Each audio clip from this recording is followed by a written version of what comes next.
I need 100 pigs. Now my shoebox got 100 G. I told my plug I need 100 pigs. Now my shoebox got 100 G. Told the plug I need 100 pigs. Now my shoebox got 100 G. I told my plug I need 100 pigs. Good afternoon. You're listening to Cannabis Corner on WNHHLP 103.5 FM, broadcasting live from downtown New Haven. We are streaming live on TuneIn Radio and NewHavenIndependent.org.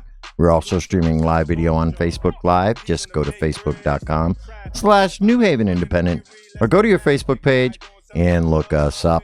And you can also now like Cannabis Corner on Facebook, the Cannabis Corner New Haven Facebook page. We love Facebook too. We do. We like Instagram too. Well, go on and make sure to check. See first. And go on and see first and go from there. You know? So, Lou, how you feeling today? Oh, it's a beautiful day. It is a beautiful day out. A little chilly, but it's nice. No, it's a beautiful day. So, busy weekend? Yes, Joe. I get what you're alluding to there. Yes, I had a very busy weekend.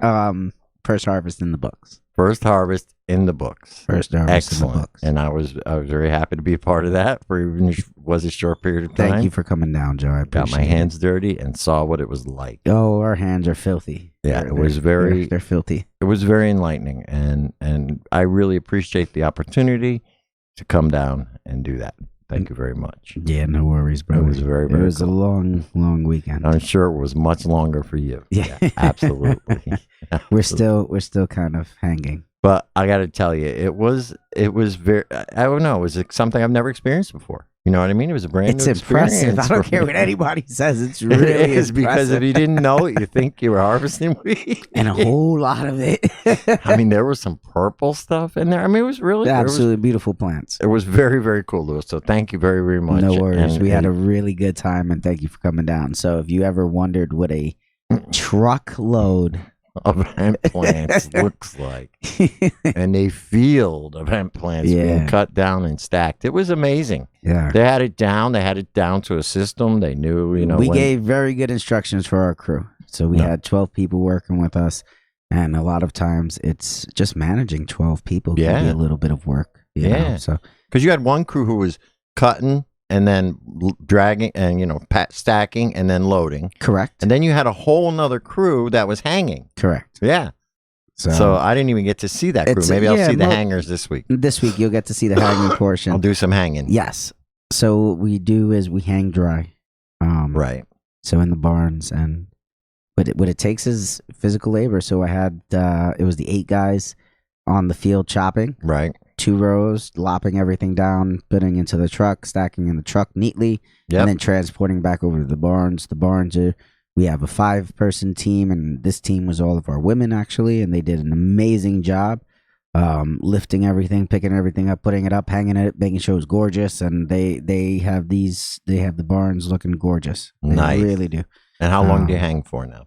So we are going to go to hopefully about 20% down for relative moisture. Right. 8% ideally, 8 to 10, 12% moisture is what we're looking to get to. And as that keeps dropping, that's when we'll start bucking, shucking, and extracting. Right. Very cool. Yeah. So you're busy for the winter. We have a job for the winter apparently. Yes, so I'm pretty excited. So very cool. This journey started with very much excited about the legal cannabis world, and recreational cannabis is what we fought for last year. Just looking at that journey, you know what I mean? We fought for all the different sectors of cannabis in the capital last year. Grassroots. Right. Not a ton of support from the public. Right. Or the private sectors or any sector anywhere. No sponsorships. Completely grassroots. No money.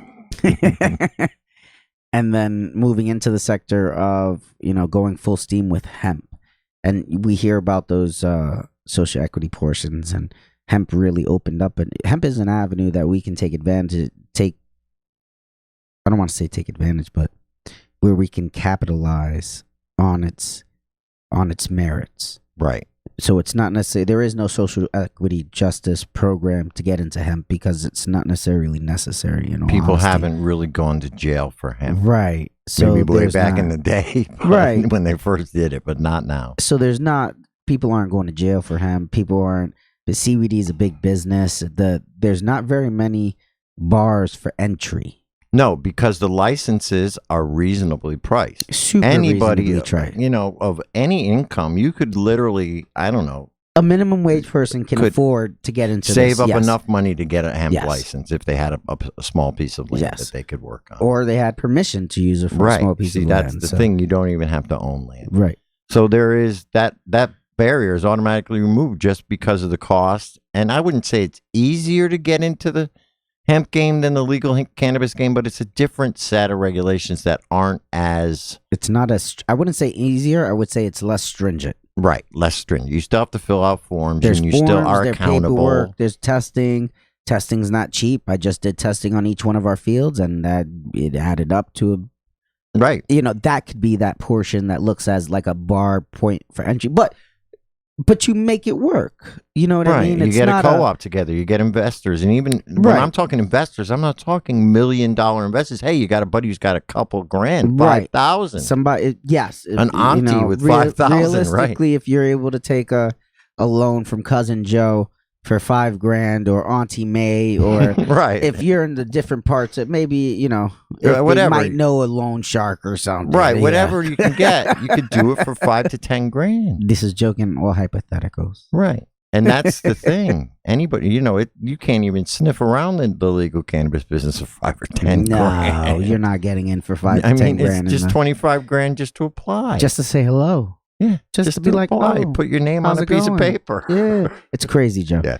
It was awesome to see you this weekend. There was a lot of things going on. There were some apple festivals in the area, so there was a lot of traffic in the area. Yeah. And pumpkin harvesting is starting too, so big that's cool. Pumpkin thing going on over there. I guess what's hemp and cannabis outdoor season, what they kind of represent is Croptober. Yeah. It's the end of our harvest, and Yeah. it's the end of most of these fall harvests. Yeah. So you can kind of compare hemp to apples and pumpkins. It Realistically, is, and I'm sure back in the day it was all part of the harvest. Yeah.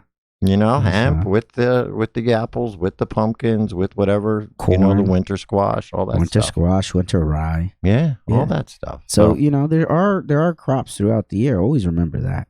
And the thing about, we were talking about the battle for legalization. There was no battle really for hemp. They had one hearing. They listened. They were very attentive. They really wanted to learn about it, and it passed pretty easily because it doesn't have that social stigma that cannabis does. And and through this program, it's only been positives. There's some really cool people and some really awesome farms doing some really cool things. There's literally hemp growing in every sector of the state. It really is. Up and down I-95, up and down 84, Route 34, Cheshire, Monroe, Brantford, and then Haven, upstate. Forget about upstate where they're already growing. Yeah, so in every county there's hemp growing. In Fairfield County, New Haven County, I want to bring something up real quick. Speaking of hemp farming and being a lot of hemp farms around, people need to know that even though hemp looks like cannabis, that it is not worth robbing. Oh, no. It is not worth... You cannot get the same amount of money. It is not worth going and robbing people for. I've heard reports now recently, and there was that big one where these people got robbed twice upstate, but that's not the first one. And Dr. Pesha was just robbed. Right. She was on NBC. That's right. That's not the first one that's been robbed around the state. People don't understand. It's not worth. It smells like it and looks like it. So if you're in the cannabis community and you hear about this rumor of these horrible monsters called rippers, up in Maine they have that issue where somebody will come in and steal their illegal their outdoor crop, their outdoor crop, and they call them rippers. And now in that world, you can't really call the cops on these people because you might be doing something illicit yourself. Right. So now with hemp, you can. But with hemp, we'll call the cops immediately. Right. We got rippers in the field. Please send 2 cops every single day. Right. All the time. So that's basically what you're saying. These people who go and do this anyway in other states, and now they're coming to Connecticut because they see hemp. Right. And, they're they not... think they're not the brightest. Yeah, obviously. I saw the guys that got busted. Well, I read about them, so let's not judge them on the way they look. All right, I read they were pretty dumb. They did it twice. There you go. It was proven they were pretty dumb. Yeah, they did it twice. Right.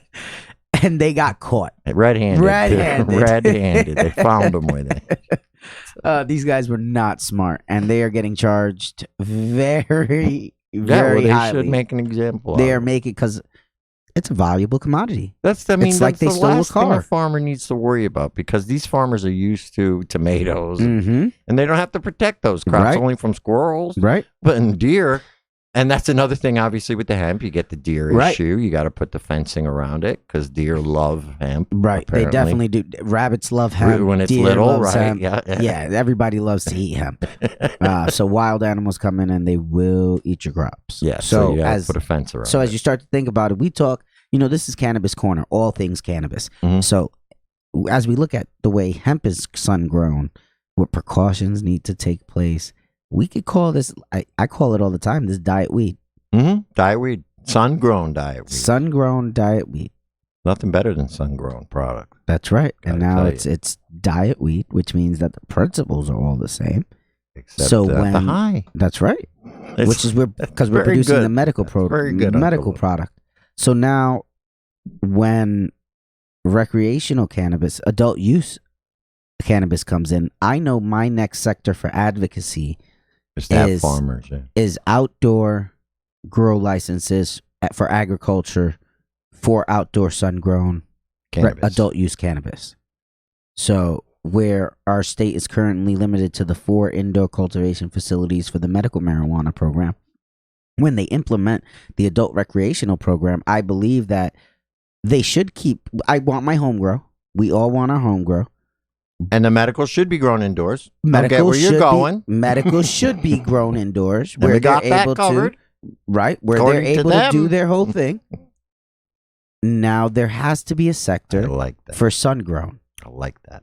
And there should be those same bars. It should be a 10-acre minimum so that it can't be something. There has to be security. Maine has a great security plan that Right, they can require for their follow outdoor.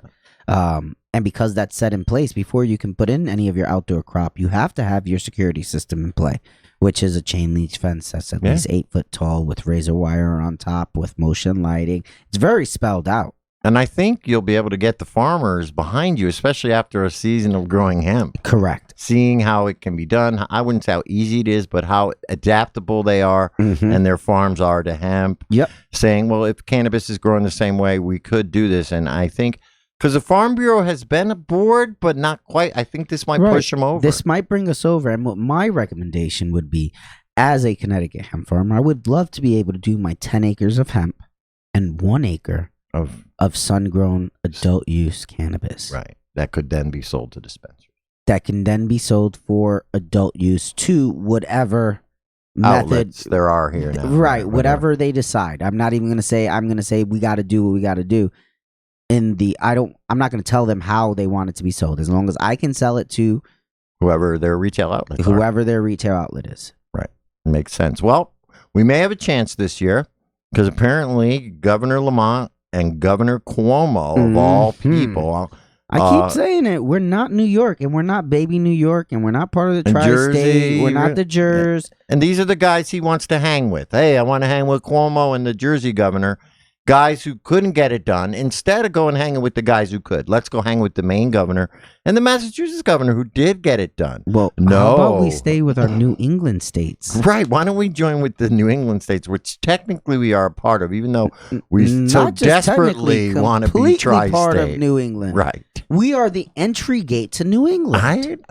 We discussed this. I know, but he's discussing it with Cuomo. Now, It's here's silly. what I worry about. Silliness. New York is Business. definitely against grow rights. Business. Definitely against grow rights because they wouldn't put it in their legal bill, just like And Connecticut the silly wouldn't. thing is that they're worried about New York City. New Yeah. York City is this Yeah, compared to the whole thing. compared to this. Right. It's And they're literally a thumb of New York. Right. It's the thumb of New York. Right. But it just happens to be like the hub of the It's whole not even the East capital. Coast. Right. It's because it was the port town. Obviously, there's a historical thing. And this is why Pennsylvania, New York, and Connecticut are all so big into this area. That's where our inlet hub was. Right. And the same thing was, that's why Boston is a major city. And that's Right. why Philadelphia is a major city. Right. And the Port of Miami, of course. Port of Miami. Right. So we'll see. now, so they're now talking about it. I don't know what they spoke about, and now they're supposed to get together with the New Jersey governor and see if they can coordinate a plan for the 3 states. So you know why? Because they've seen all the money that's going into Massachusetts. And so I don't think grow rights is I still don't think grow rights is even on their radar right now. They need to understand that it has to be. It has to be, and I think that has to be the push. And like you say, get the farmers involved and do some of the outgrow growing. Maybe those are a couple things that we really have to push for this year, if they even go through with what they say. I've heard, oh, we're going to really do it this year, and we'll see what happens, though. We'll see what happens when January comes and the session starts. But I did talk to Vin Candelora, the Republican, and he said he is for grow rights, and the Republicans are still for more of a Vermont type of bill, which I would be fine with.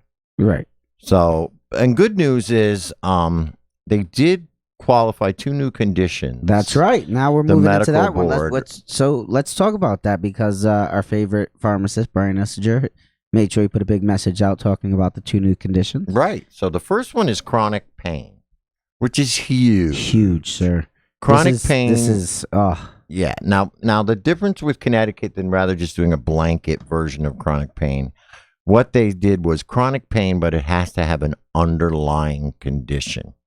Meaning you had to have had a back surgery. Right. You had to have had a broken bone. You know what I mean? You had to have had, something like liver cancer, or you know what I'm saying? Something that continually, an injury that continually bothers you. Right. And you have to be able to document that. But still, that is a big, big step forward for the Connecticut medical program. It to is. Get that on. It's a one. lot of patients are going to come in because of that. But our guest is on the phone right now. He called in a little bit early, but that's amazing. Fine. We love it. Yeah, because I don't want to say anything about our other guests, but anyway, on the phone we have Mr. Benjamin Zacks, and he is the COO of Fine Fettle Dispensary, and they've been open for about 3 months in Willimantic, and then you just opened last week in Newington, which is on the Berlin Turnpike, after you acquired the license that was awarded there. And with the rest of the team at Fine Fettle, Ben, you are a Connecticut native, so you have a whole team of Connecticut natives over there. And you're also the founder of the Connecticut Cannabis Innovation and Research Center, CT-CAN. And the goal of CT-CAN is to give seed grants to research to do with the cannabis industry in Connecticut. So you plan to give out grants and and research funding to complete across the Connecticut. So that's great to Connecticut universities and nonprofits. So you're also opening a recreational medical dispensary in Maine, in Massachusetts, in the next 6 to 8 weeks. So tell us a little bit about what you got going on, and what Fine Fettle and the new dispensary in Willimantic there. Yeah, first off, hi. Thank you for taking me on early. I'm not exactly sure the timelines of the other guys, but it's a beautiful day out here, and I've been counting down the minutes to 120, and I just jumped the gun. So that's okay, dude. Not at all. Getting me on early. It. And just that you guys do this and have this voice and this opportunity to sort of bring about the community and give people an understanding of really what's going on around this plant in Connecticut. So I just first of all wanted to say that and say thank you. You're welcome. Second off, yeah, so Fine Fettle, we have, as you noted, our dispensary's been open in Willimantic for about 3 months now, and it's been an amazing start. It's just such a great community there, and helping patients and seeing this product really work for people is incredible. And then last week we opened, as you noted, in Newington, so that's our second site in the state. Couldn't be more excited. This journey for us really started about a year and a half ago, and the applications came out. It's really starting with me and our CEO, Rick Carbray. Rick Carbray is a longtime pharmacist in Connecticut, and really focused on healthcare and pharmacy. And then our chief compliance officer is a woman named Margie Giuliano, who is really the reason why pharmacists are in medical marijuana dispensaries anywhere in the country. In Connecticut, the first program to really run it. And she was the CEO of the Connecticut Pharmacists Association, So she really worked with the state to help build this program that we have. And, I'm not a pharmacist by trade, but watching pharmacists in the dispensary, how they manage product and just the attention to detail versus some, dispensaries you might see on the West Coast or that are a little all over the place, just amazingly run. Benjamin, how's it going? This is Lou. Hey Lou, how you doing? Hey Benjamin, how's it going? I hear what you're saying. So is she the person that I blame for having pharmacists in dispensaries? So that's a really interesting question because I run back and forth on that all the time. Well, that's the operator. Oh. And so there's two sides of it. So now I'm being told my personal opinion isn't important here because you're really cutting me off a lot there, brother. Oh, yeah, no problem. No, so I'm happy to engage in this conversation however we want. No problem. Go for it, Lou. No, he awesome. Wonderful. Love the pharmacist. No. Go ahead, sir. Hey Lou, so I'll tell you, I am not a pharmacist by any means. I am not a pharmacist, and pharmacists for me as an operator of a business are expensive. But there's two things that I'm really focused on in this industry, right? One is helping patients and helping people who get this product for whatever they need. And two is safety around it, around the community, around the program. So my personal opinion is it's a really difficult program to be a part of in Connecticut in certain ways. I get you. Because thank you for admitting that. So now here's my problem with the pharmacists in Connecticut, any of them. Sure. I have a physical ailment. I have Crohn's disease. Yep. Nobody has been able to tell me how I should technically, by their standard, manage my disease because it's not PTSD. Yep. You understand what I'm saying? Totally. Yeah. Totally understand, and I agree with you. And I think it's one of the most difficult parts of just everything with this industry because there is not a depth and not a knowledge around research and usage that is really that is consistent. I think everyone's endocannabinoid system is affected differently by this plant. And I think that we just I think this is across the country, whether it's in a state like Connecticut or whether it's in a place like California, is there's just a lack of knowledge about the specifics of how this plant helps people. And so the answers are all over the place. So may I piggyback off of that one? So now piggybacking off of that, I asked the question to the pharmacist as I've gone through most intakes. I switch my dispensary 3 times a year, so that I can make sure I know what the dispensaries are like here in Connecticut. And I have I make sure I do the intake with the pharmacist, and I ask each and every time, so do you have a medical marijuana card, and have you have any experience before the program, during the program, after the program with any of these products? I always get the same answer, no. And I've actually been told inside of these meetings with different pharmacists that they don't. No, I don't smoke pot. Oh, you forgot that you're literally talking with a person who's using it as a medicine. So the pharmacist aspect takes away a lot from the customer service aspect as well. So I am not going to disagree with you there. So I can't speak to every other dispensary by any means. But I will say that our pharmacists, and just because of HIPAA violations, right, I can't speak about who, we have pharmacists and dispensary techs who are patients. We have ones who are not. We try and train our staff to understand this product, to do research, whether we don't ask them to do it on their own. That's a personal preference and a personal opinion and a personal need that I don't personally dive into. I don't think that's by any means my place for anyone's choice, whether that's an employee or a customer or a patient or whomever. And that's the case in wherever we are. And so we do things like that, right? Like understand and try and have a mix of different types of employees to be able to help our patients in ways that is most effective for them as individuals. And whether our pharmacists are patients or not, right? Their experience with cannabis if they are a patient, is going to be different than yours. And so what we try and do is we try and, learn as much as possible.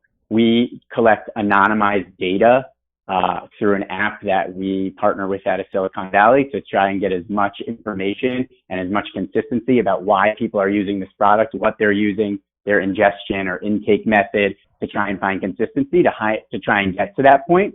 But I don't disagree with you in the least. The more we know about engagement and the more people understand and, sometimes personal use and personal experience, that can benefit and engage the customer in a way that he or she can ultimately learn and find what's best for them. And that's the goal at the end of the day. That's what we're trying to accomplish. And that's probably why you did that research company, right? Is that why you started that research company, so that we can learn more about this, give a better customer service to the cannabis patients? I tend to agree with Lou, and I know that I'm confused about the research thing, because now who are you giving research grants for seeds in Connecticut? No, seed money, like seed money. Grants, not like seeds. Right. So now, who's it for? Because if it's for cannabis, then realistically it limits it to the large corporations, right? No, so we don't give the research dollars go to actual academic researchers that we are hoping to bring either into Connecticut or give to researchers from Connecticut. So we funded a research paper out of UConn that was in the School of Agriculture, where Professor Dr. Jessica Lubell was looking at how to make both male and female plants flower. We've gotten bid grants around different specific medical applications of cannabis. We've gotten applications around, the economics of cannabis for the state.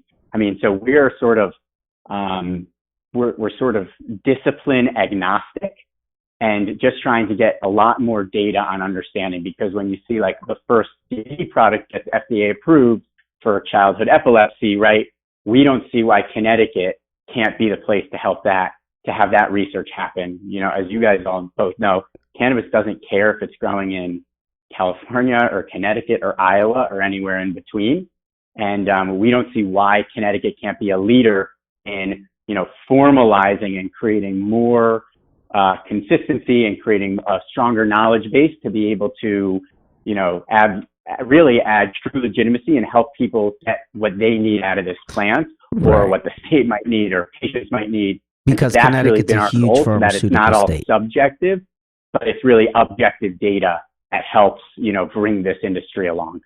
Well, now the thing that makes Connecticut unique to other states, unless they're legal recreational states, is that Connecticut has rescheduled cannabis to a Schedule 2, which opened it up for research quite a while ago. I'm correct on that? This is why Connecticut is different than other states, and you can perform research here. Mm-hmm.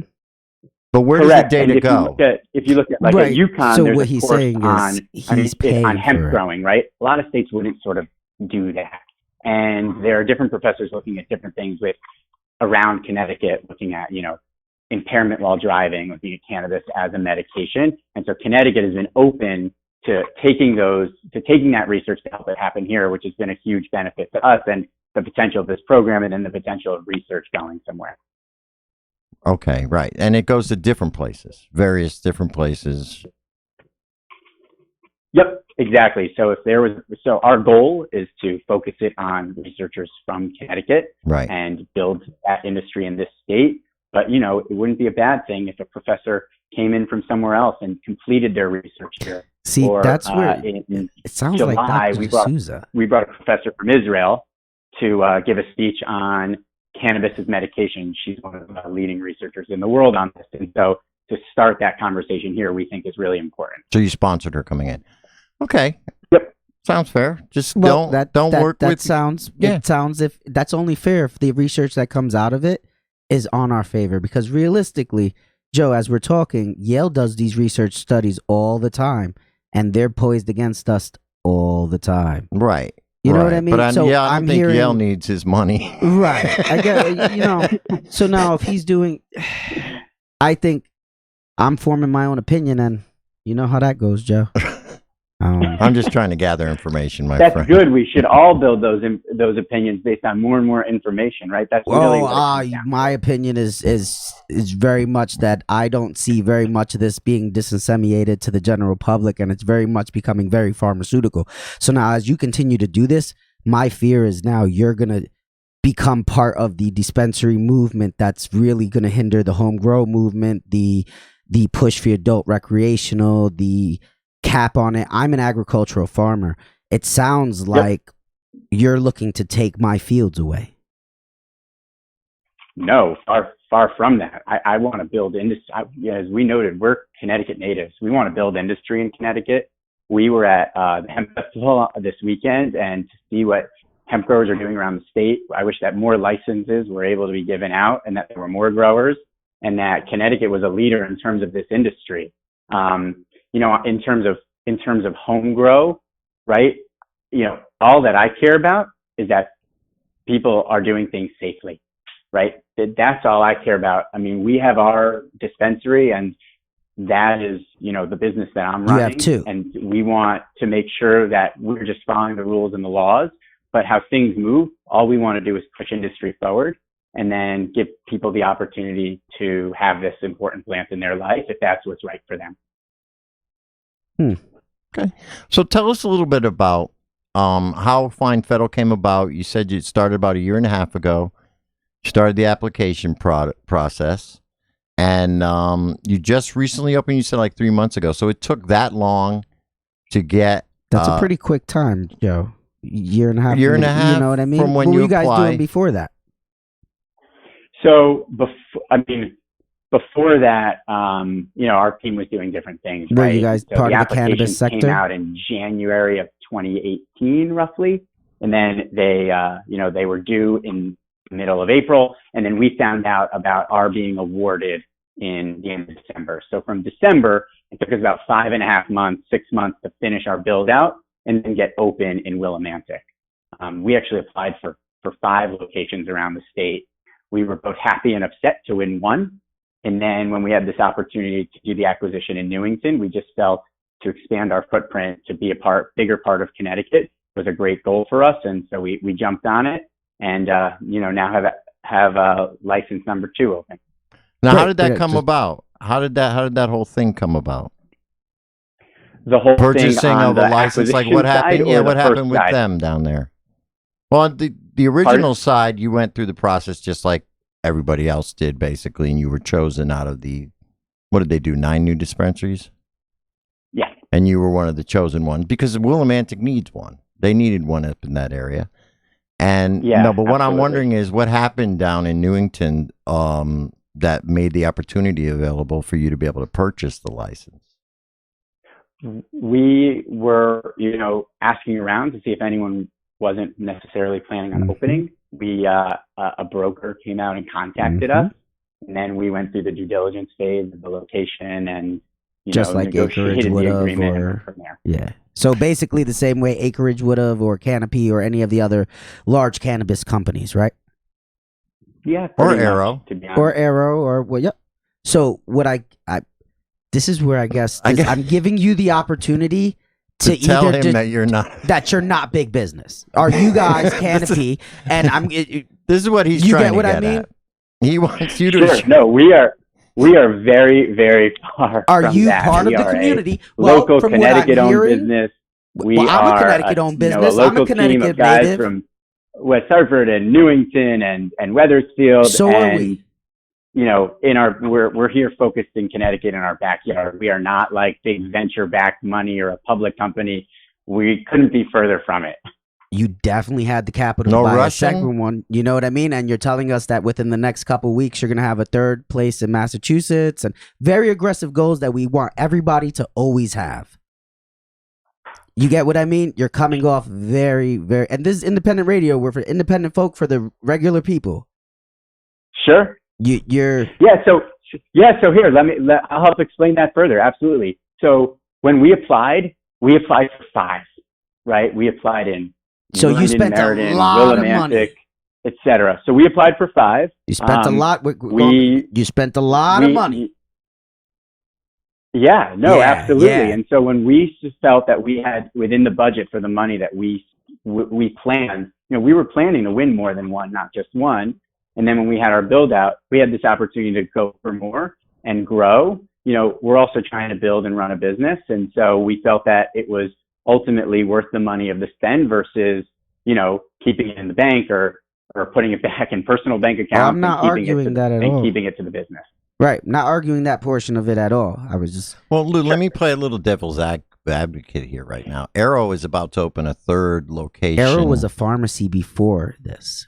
So that my question was earlier that got completely ignored was, what was your background before entering into the cannabis pharmacy industry? You guys, your answer was you're a variety of all different things. Before I started growing hemp, I advocated for cannabis and hemp. Then I started growing hemp.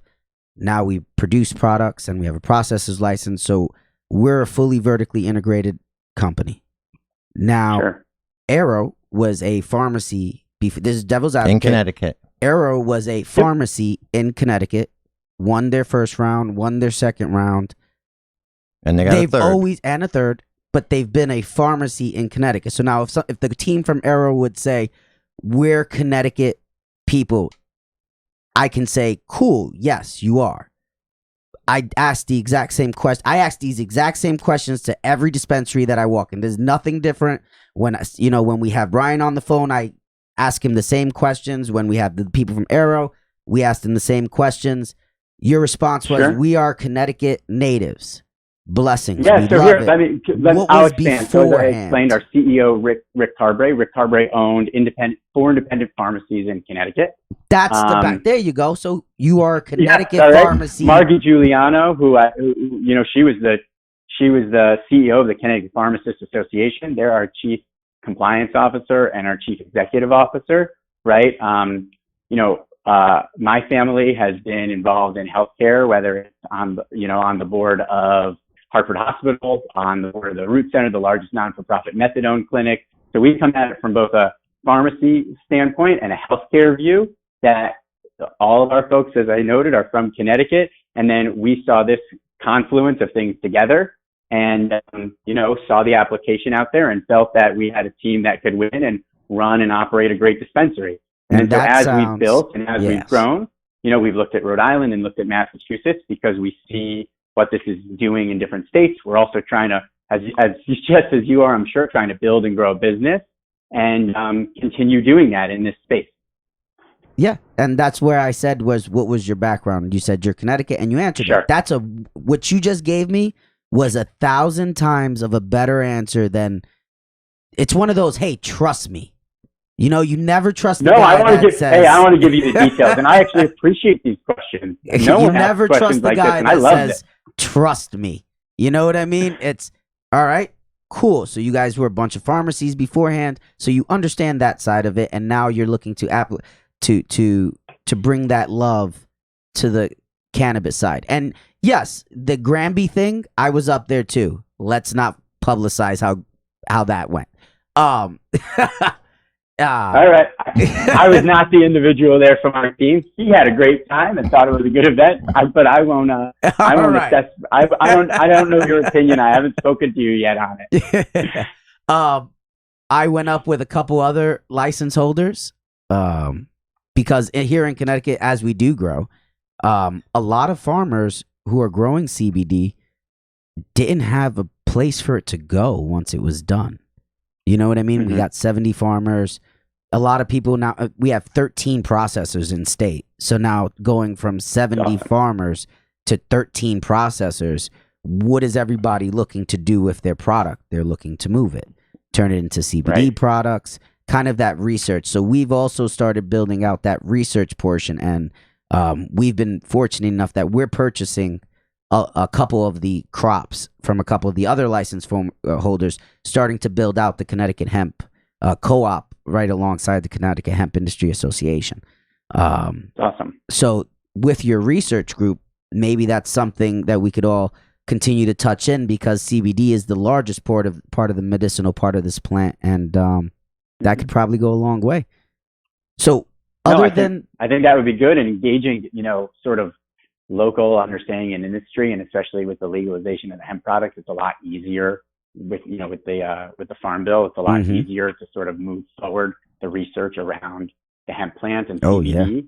And so that's important. I mean, frustratingly, I must admit, based on how our physical dispensary is built, because I don't know if you've been to either of the Fine Federals, we have these sort of large, expansive, this quote unquote dispensary area where the actual product is sold. We're not allowed to put CBD in that space.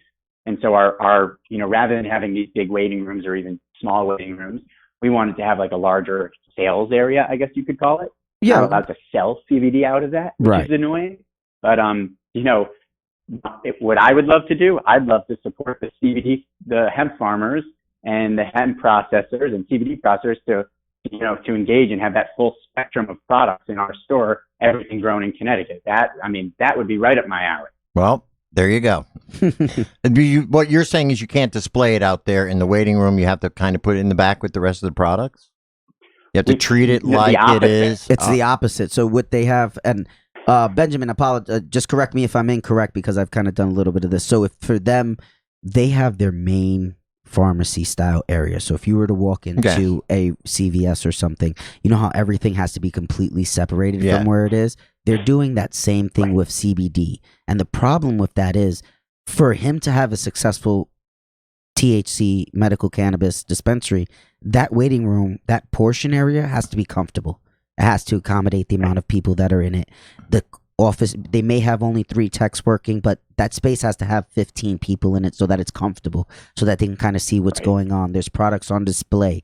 They cannot display the CBD products there. So ultimately, the only place that they can display it is, that welcome where you come in and ring the bell to say, hey, we're going to go in. So those are those minimal footprint areas in the dispensary, and they've really limited it to that space, and it's not an alluring look. So it's really up to like the CBD purveyor to make sure it's give it that sexy look, so that the dispensary would be more willing to carry it and have the footprint for it. And it's actually not only that, it's the storage of the product. You actually can't store the CBD product nowhere, in the same space as our THC product. And so for us, it's a big you have to bring it home every night and bring it in. They'd have to make a completely separate area. It's a big.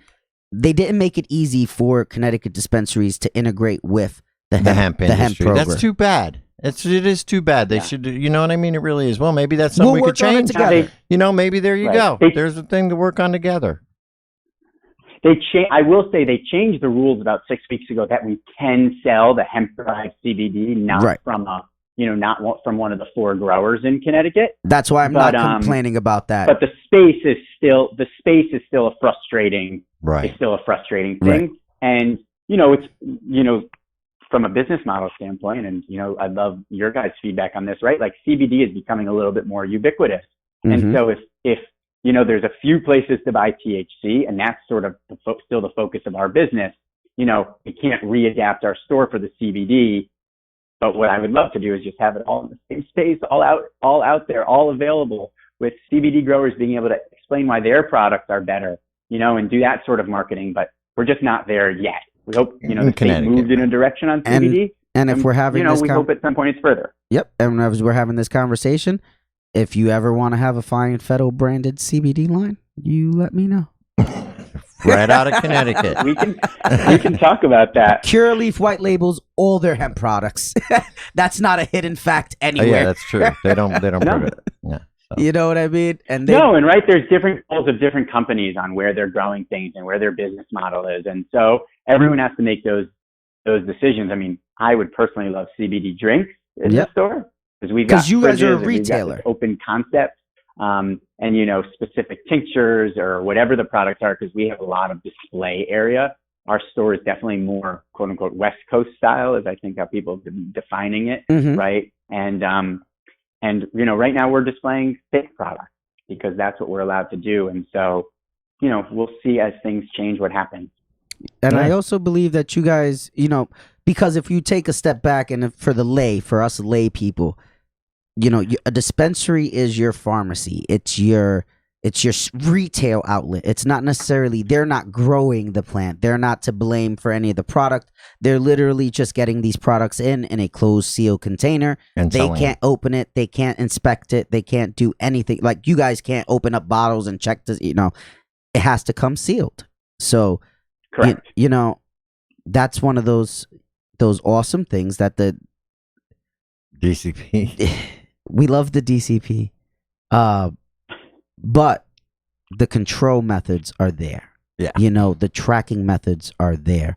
And you guys, you definitely do have a West Coast feel inside your shop. I like the feel of the Windlemantic shop.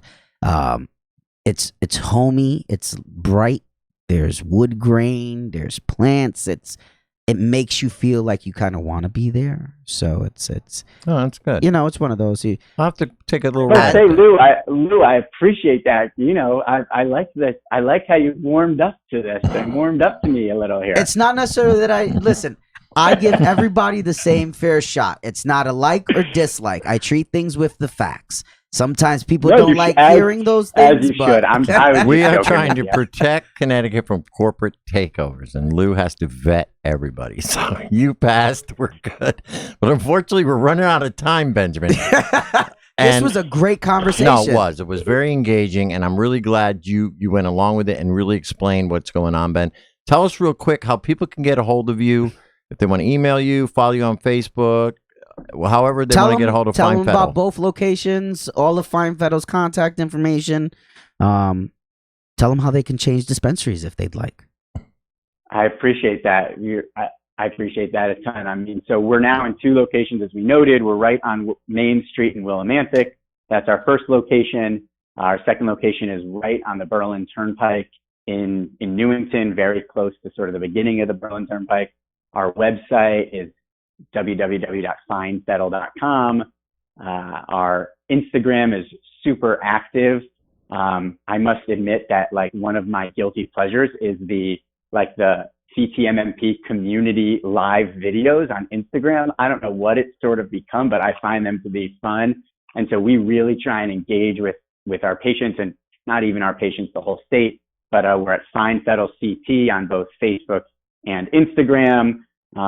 We've got the transfer pages right on our website, and we just invite anyone to come take a look and see what we're doing, because, it's harder for the new dispensaries, right? We can't really advertise because of how the law is structured.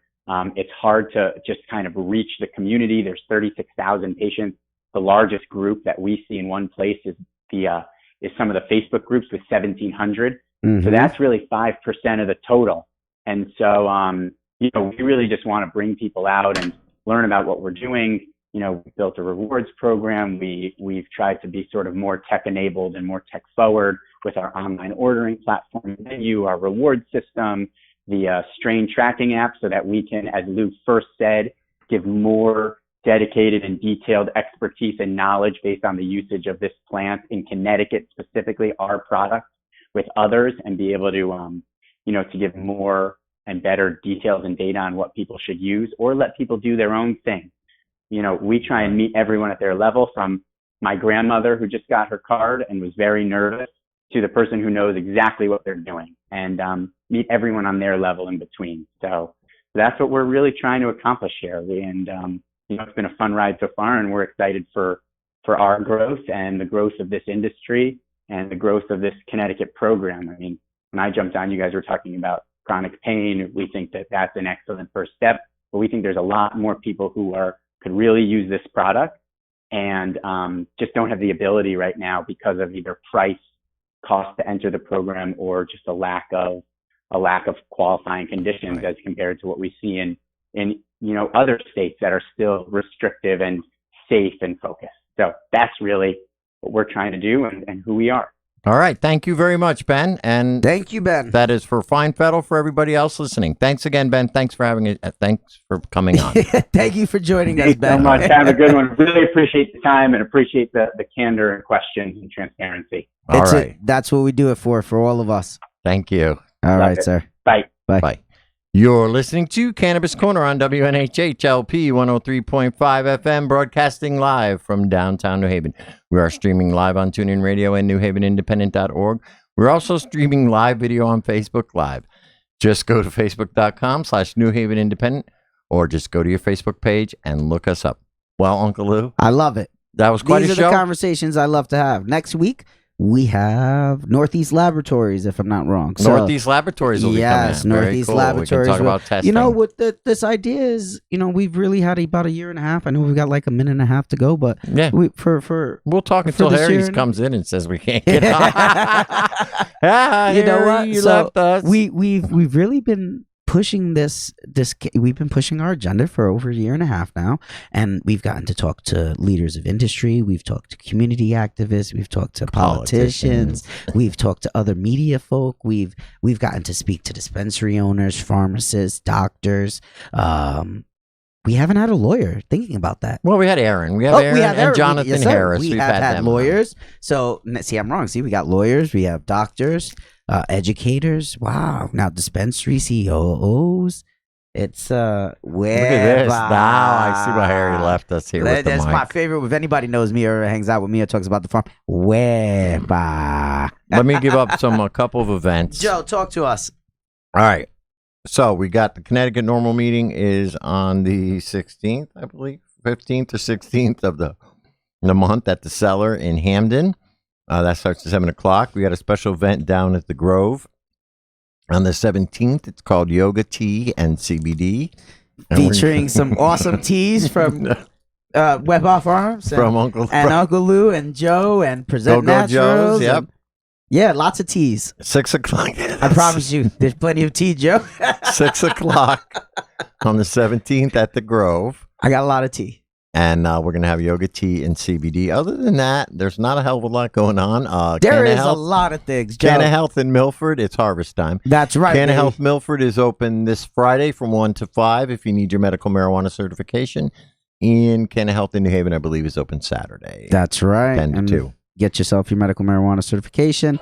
I wanted to and go over the that vape knows. crisis this week. It No, got hot we're and heavy having- in no, Massachusetts, man. but we'll go over that. Lou, he said we could have 5 minutes. We could do vape.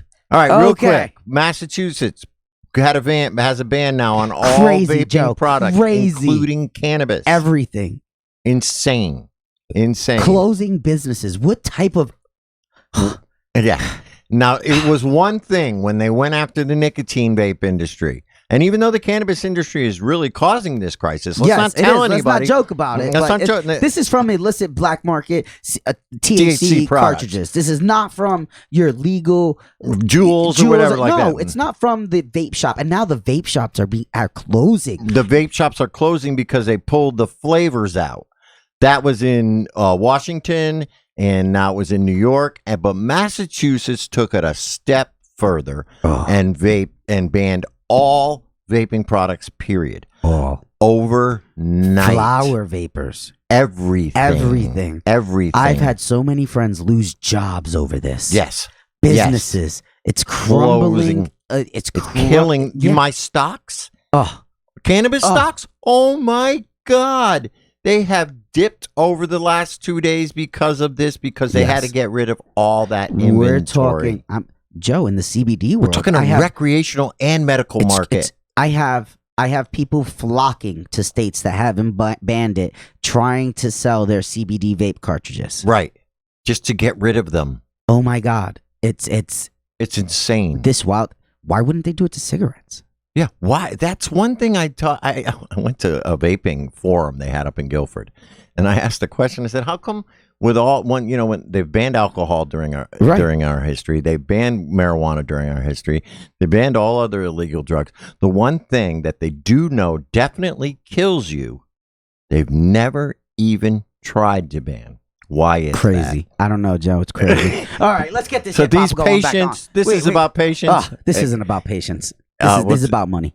Yeah, this is about money. But these patients are suffering en masse, and those of you go stay fight happy, it. healthy, and high, Joe. See you next week. This is Joe. Big pound up on that one, Joe. All right, stay I had to happy, get healthy, that and in. high, man. Peace. I need 100 pigs. Now my shoebox got 100 G. I told my plug I need 100 pigs. Now my shoebox got 100 G. Told the plug I need 100 pigs. Now my shoebox got 100 G. I told my plug I need 100 pigs. Now my shoebox got 100 G. I'm in Cali every week, I go hard. Bro said he got sour, need that whole yard. I'm chasing turkey bag, I'm chasing gold yard. Tell her down, we won't go far. Blue sherbet stuff the whole jar. 100 P's on the Bay Bridge, stuck in traffic. If I ever run into Riri, let's make magic. Die doing something you love, it ain't tragic. Heard what I said, it ain't tragic. From the home I lay down, smoking ratchets. Never win when you spell it backwards. I got green in the bay, my whole team Packers. Hold the plug, I need 100 pigs. Now my shoebox got 100 G. I told my plug I need 100 pigs. Now my shoebox got 100 G. Told the plug I need 100 pigs. Now my shoebox got 100 G. I told my plug I need 100 pigs. Now my shoebox got 100 G. Gucci slides with the G's while I'm selling pigs. Walking proof, money growing trees. Hit the plug, he gon' fly the geese. 100 P's, we supply the street.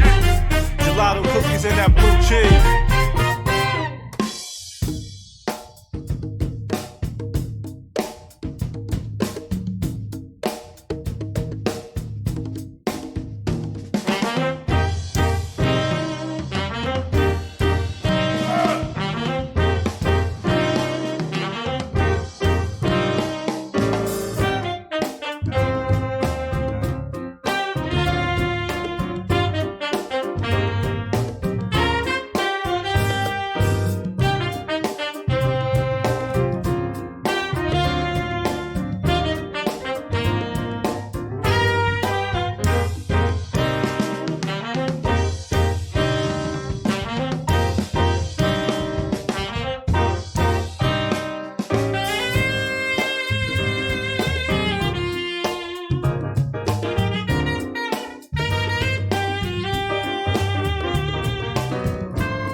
Hi, I'm Bella, and you can see my YouTube channel at SpideyGirls/Bella.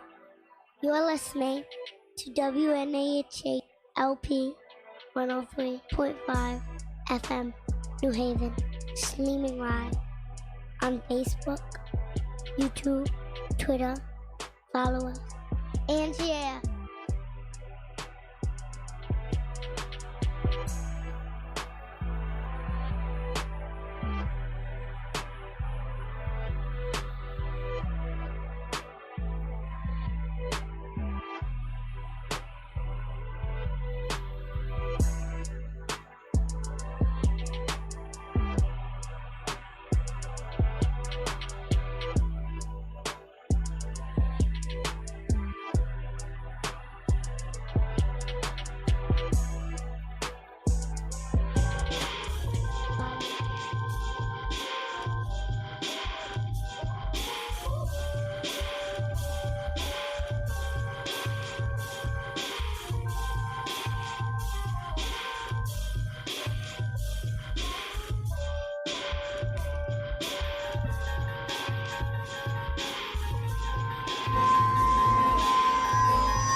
You are now entering another dimension. A dimension not only of sight and sound, but of critical thinking. A journey to a wondrous land with boundaries that of clarification. Your next stop, the Sanity Zone.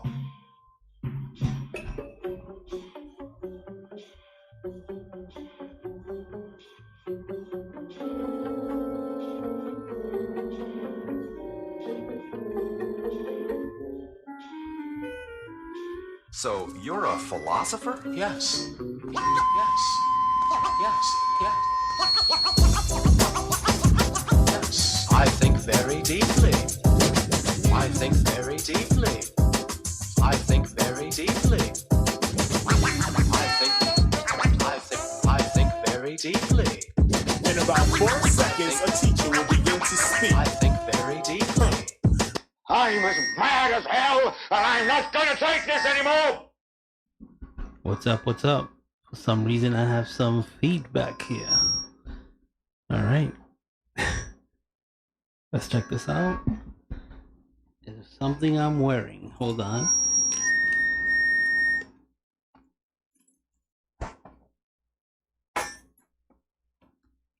Hello. Oh my God. What in the world? All right, I'm going to play some music. And I'll be right back. I got to figure out this feedback. You're listening to Breaking News on WNHH LP 103.5 FM, your home for community radio.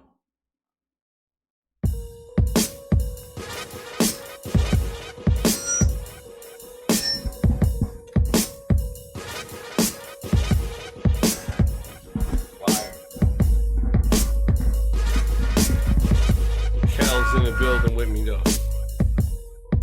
Huh? Smoking mirrors, but the Zilla got a straight vision after holding the ups down just like victims. Got a double notch of kicks, you see the fam tripping. My shoulders RTB, we on a mission, pardon me. That bull be a DUV, you won't last like RG3, I guarantee. Money back and y'all don't want none of that. Treat it like leftovers, gotta keep it under wraps. Only at a concert would dudes be the ones to clap. The king's is back, you hear us clear, this ain't no mumble rap. Trump hand thoughts follow these walks like a thundercat. Standing on my ego, high level to the money stack. I be trying to get it, they be trying to borrow. I see them with their hands out, I'ma see you tomorrow. Not the one to follow, drink the beer and swing the bottle. Roll a plank and get higher than Mount Kilimanjaro. Success, fill a hate, a heart with sorrow. If you side switch your dudes and get what you get. Me and Kel's got the force, come to sip. Trouble you quick, them other side cats wanna run and hide facts. Small world, see me right where you at. Burn the J right in the front and I'ma be right back. See about what they talking so I know it's real. Bite now, you know the deal. I'll fuck the city up like I'm Cloverfield. Dog, we never changed up. Dog, we never changed up. For 2 decades. All right. I'm back. I don't know what that was.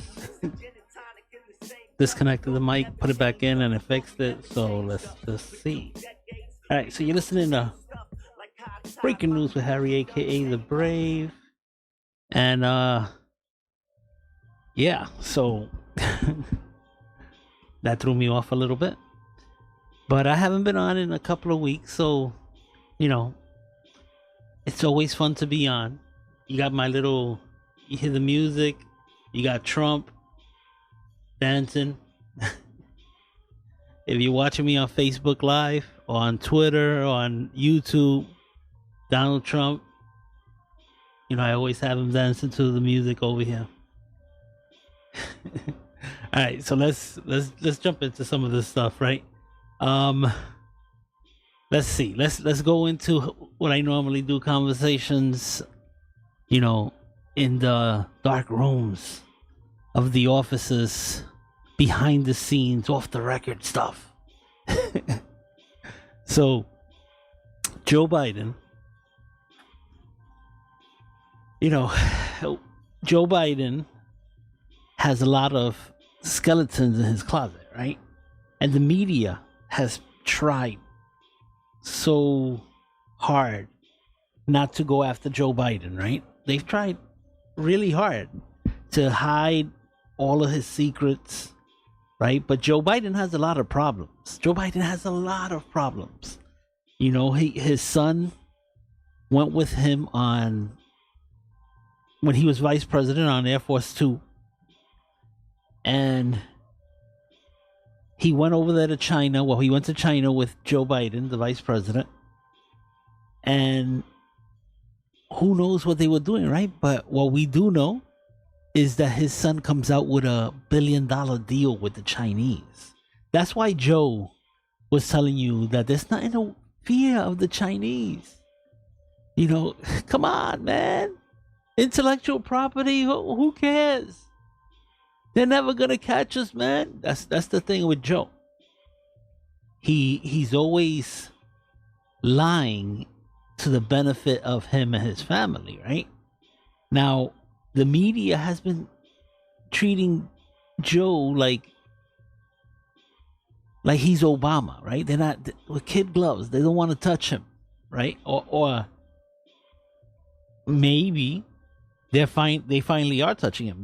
They're finally letting you go after Joe Biden with this Ukraine stuff, right? So the criticism is that Donald Trump, after the new Ukrainian president won, they had a conversation where Donald Trump congratulated him. And Donald Trump said, maybe you could go after that corruption with Joe Biden's son, right? Because that's another place Joe Biden's son did business with, right? He was making money off the Ukrainians over there, right? And his business, the business that he sat as a board member on, was under investigation, right? And Joe Biden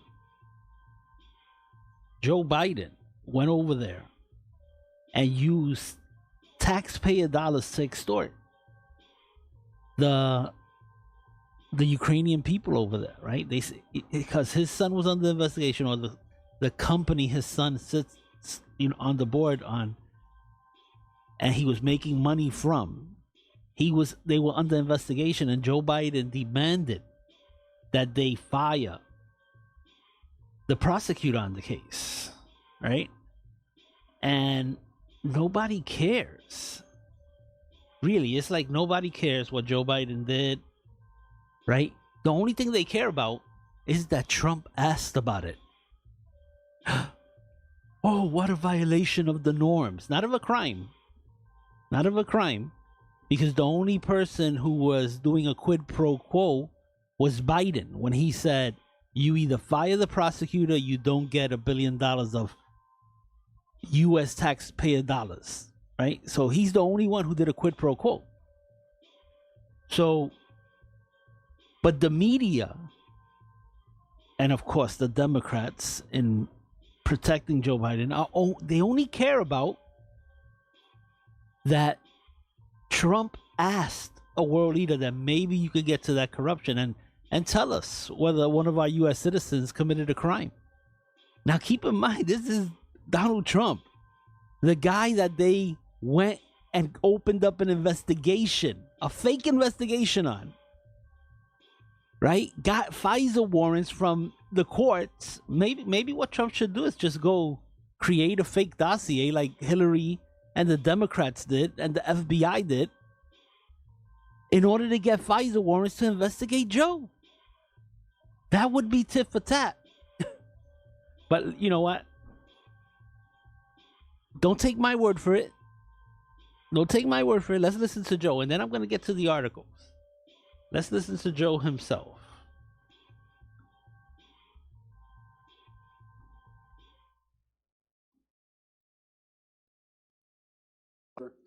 I guess the 12th, 13th time to Kyiv, and I was supposed to announce that there was another $1 billion loan guarantee. And I had gotten a commitment from Poroshenko and from Yatsenyuk that they would take action against the state prosecutor, and they didn't. So they said they were walking out. Now keep in mind, that state prosecutor he's talking about is the prosecutor that was investigating his son. Okay? That's that's what he's talking about. So he had an agreement that he would give them $1 billion in guaranteed loans if they would get rid of the prosecutor who's investigating his son's company. They were walking out to the press conference. I said, no, I said, I'm not going to, or we're not going to give you the $1 billion. They said, you have no authority. You're not the president. The president said. I said, call him. I said, I'm telling you, you're not getting $1 billion. I said, you're not getting $1 billion. I'm going to be leaving here. And I think it was, 6 hours? I looked, I said, I'm leaving in 6 hours. If the prosecutor's not fired, you're not getting the money. Well, son of a bitch. Got fired. And they put in place someone who was solid at the time. Thank you, Mr. Chairman. Okay, so think about that. 2 days ago, Democrats on the House Judiciary Committee. So think about that. Now, Joe Biden goes to another country. Now, before, you know what? Make it, instead of Joe Biden, I want you to put the name Donald Trump in place of Joe Biden. Okay, now think of this. Donald Trump goes to another country and demands that they fire a prosecutor, gets involved in their country, demands that they fire a prosecutor, or an agreement, an already standing agreement, will be pulled if they don't fire the prosecutor who's investigating his son. Think about that. Now, I said Donald Trump. Now, everybody will go, well, if it's Donald Trump, he needs to be thrown in jail, right? Of course, because that's how you feel about Donald Trump. Now, let's take away the delusion and remove the name Donald Trump and put the real name, right? Put the real name of Joe Biden. And what do we have? Let's listen again. I went over, I guess, the 12th, 13th time to Kiev, and I was Kiev supposed to announce Ukraine. that there was another $1 billion loan guarantee. And I had gotten a commitment from Poroshenko and from Yatsenyuk that they would take action against the state prosecutor, and they didn't. So they said they were walking out to the press conference. I said, no, I said, I'm not going to, or we're not going to give you the $1 billion. They said, you have no authority. You're not the president. The president said. I said, call him. I said, I'm telling you, you're not getting $1 billion. I said, you're not getting $1 billion. I'm going to be leaving here. And I think it was, 6 hours? I looked, I said, I'm leaving in 6 hours. If the prosecutor's not fired, you're not getting the money. Well, son of a bitch. Are you understanding and they this? put in place someone who was And solid. they put in place someone who Biden knew wouldn't investigate his son. Voted to do that, even Right. though that citizen had committed. That's Joe Biden. Okay, imagine if it was Donald J. Trump. Okay, imagine if it was Donald Trump's son, if it was Donald Jr., who was under investigation in another country, and Donald Trump went with U.S. taxpayer dollars and told them, you will not get to see these appropriated funds unless you stop investigating my son. That's what Biden did. That's what Joe Biden did. That's the crime. Now, here's the thing. Aha! We got Donald Trump. He asked the question that should be asked. He asked the question that should be asked. Did one of our citizens abuse his power in getting his son off? Now, this isn't a made-up thing. This isn't no collusion with a made-up dossier paid for by Hillary Clinton and the DNC and now supposedly a Russian oligarch. This isn't that one where everything is literally made up, where the FBI couldn't verify the dossier or wouldn't verify the dossier, where Christopher Steele, the guy who put together the dossier, worked with Russian agents to put together a fake dossier that couldn't be verified. That's the way the investigation started into Trump. They went as far as to investigate and spy on American citizens, get warrants, get subpoenas from the FISA court in order to spy on the people around Donald Trump, to try to get something on Trump, because they had nothing from the beginning. Even when the lawyer Lisa Page and Peter Strzok were interviewed, or they testified in front of Congress, they said on the day that Robert Mueller takes over the case, they had nothing on Trump. So they had nothing, but they went with a special prosecutor? That's insane. But now we got Trump. He asked the question that should be asked. Did the vice president abuse his power? Oh, now they're saying, oh, wait, but you can't do that to your political enemies, to somebody who's running against you. Wait, but Obama did it. Obama's administration is the one who started the investigation on Trump. And Obama was out there campaigning for Hillary Clinton while this was happening. So Trump was literally his political enemy. But, God forbid, Trump did the unforgivable sin. He asked the question that should be asked. All right, you're listening to Breaking News, absolutely breaking the news with Harry, a.k.a. The Brave, right here, downtown, close to the green. Just, if you want to see us on Facebook, go to facebook.com, New Haven Independent, or facebook.com, WNHH Radio.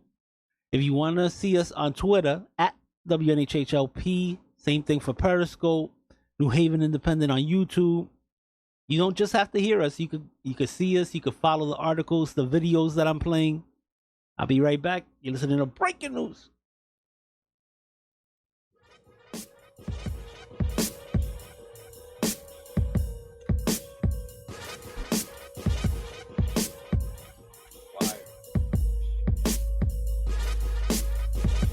Kel's in the building with me though. Huh? Smoking mirrors, but the Zilla got the straight vision after holding these ups down just like victims.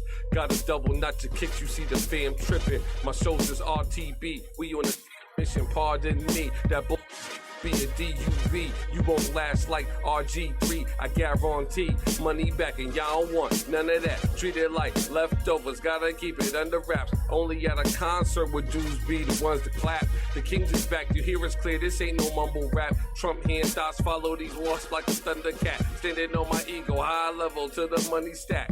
I be trying to get it, they be trying to borrow. I see them with their hands out, I'ma see you tomorrow. Not the one to follow, drink the beer and swing the bottle. Roll a plank and get higher than Mount Kilimanjaro. Success, fill a hater heart with sorrow. If you side switch, right, get it, Trump. Get. Me and Kel's got the force come to sip. Trouble you quick, the mother side cats wanna run and hide facts. Small world, see me right where you Trump at. Dance, Burn Trump the J dance. right in the front and I'ma be right back. See about what they talking so I know it's real. Bite now, you know the deal. I'll fuck the city up like I'm Cloverfield. Anybody out there, go to Facebook Live, New Haven Independence Facebook page. I got Trump dancing on the screen. Dog, we never changed up. Dog, we never changed up. For 2 decades, we've been on the same stuff. Like high tide, my people, we done came up. Now let me mix it, let's get the same cup. It's easy, like reciting the alphabet. I'm the Omega, and you still ain't see the alpha yet. It raps might blow you fools out your sweats, leave you with a joker face just for coming out your neck. In the booth, we're crying, and I'm writing like them. All right, you're listening to Breaking News on 103.5 FM, your home for community radio. Let's jump to the next video. Got a whole bunch of African American stars talking about Trump, saying how they feel about Trump. Check it out. Check it out. You never heard anything about Donald Trump being racist Floyd until he ran Mayweather. for president and won. Before then, everybody was like, oh, he's on WWE, you know, with different shows. Everybody, they like Donald Trump. As soon as he ran for president, because people don't like the truth. I think personally, Shaquille O'Neal. Donald's a friend of mine. I just think he says it wrong. I think if he can reword some of the things he says and put it in business form, it'll really make sense. But Donald's like a straight up guy. Like if he sees your shirt tucked out, he won't put you aside. He'll be like, tuck your fucking shirt in. Rather than some guys like to wear their shirts out, but I think you should tuck it in. Like he's a straightforward guy. You have those people in Herschel Walker in the shadows that's pretending they're not going to vote for Donald, and when they go to the polls, they're going to vote for him because they don't want to say that, hey, I voted for Donald Trump and get blasted like I've been getting blasted because I know Donald. So they're going to do it in hiding. And I think in the end, he's going to win. Well, you know what? President Trump, we love him because Diamond and first of all, Silk. he's our president. Yes. He's our friend foremost, and we will always have his back. We're very loyal. That's You know, right. once I And have he's your loyal back, to you too. he really is. It's a win-win And situation. he's also loyal to all Americans. Yeah. Just for him to be here, you know, he could be living his good life, but he decided to put that on the back burner. What are your thoughts on him today? Mike Tyson. Do you think that he's going to be a president great of the United States? He should be president of the United States. That's what he should be. He should be president of the United States. Why are people mad at the people? Because this is who the people want to be president. You see, when they say, you see Donald Trump's post, oh man, see, this is not going to happen because it's going to go down. So they're saying these people don't know what they're talking about. Yep. They're telling the people right in their face, all the Trump Republicans, supporters. all the Yep. Democrats, all the independents, they're saying right in the people's face, you don't know what you're doing. You gotta vote for me next week. You ain't thinking about Donald Trump. You're just riding on the bandwagon of success. They telling us we're stupid. That's what they're telling us. And do you see that too? No, really. Well, I mean, no, absolutely. That's Yeah, what they're saying. These people are stupid. The establishment is so against Stacey him Dash. that he is for us. That's all the more reason to vote for him, Right. I believe. See, the people that support Trump are not going to be bullied. Yeah. We're tired of being bullied. No way. We aren't a side. We are Kanye one West. unit. We are one country. We are one moment in history and time. We might have been here before, but right now, we're here together, and the greatest value that people have are other people. And we need to stop working on red and blue. It's like a gang again. Let me ask you this question. You're in the Oval Office. Okay. How does it feel to be in the Oval Office? Oh, it is good energy in this. Isn't it good energy? No, I'm standing in that spot. I love this guy right here. Let me give this guy a hug right here. I love this guy right here. Yeah, come here. Yeah. That's really nice. See, it's that simple, right? Thank you, Mr. Chairman.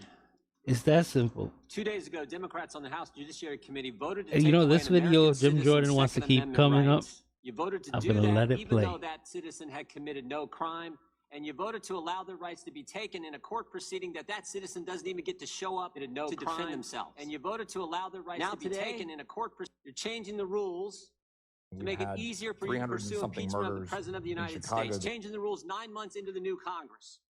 First, you vote to take away Americans' firearms. Then you vote to impeach the guy they elected president, all in 1 week.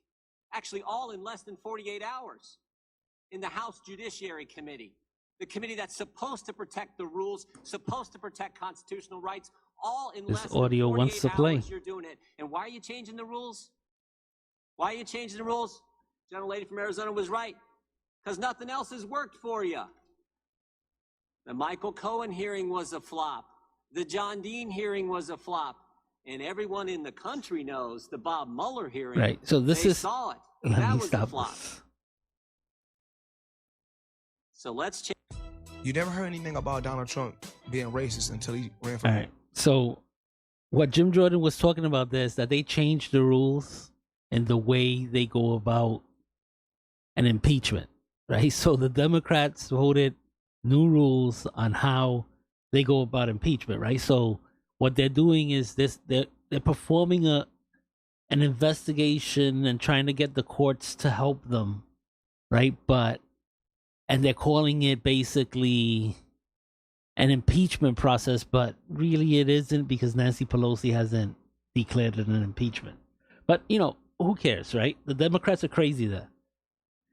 They're so delusional that they, I feel bad for the Democrats, right? So you have Nadler, you have Adam Schiffhead, right?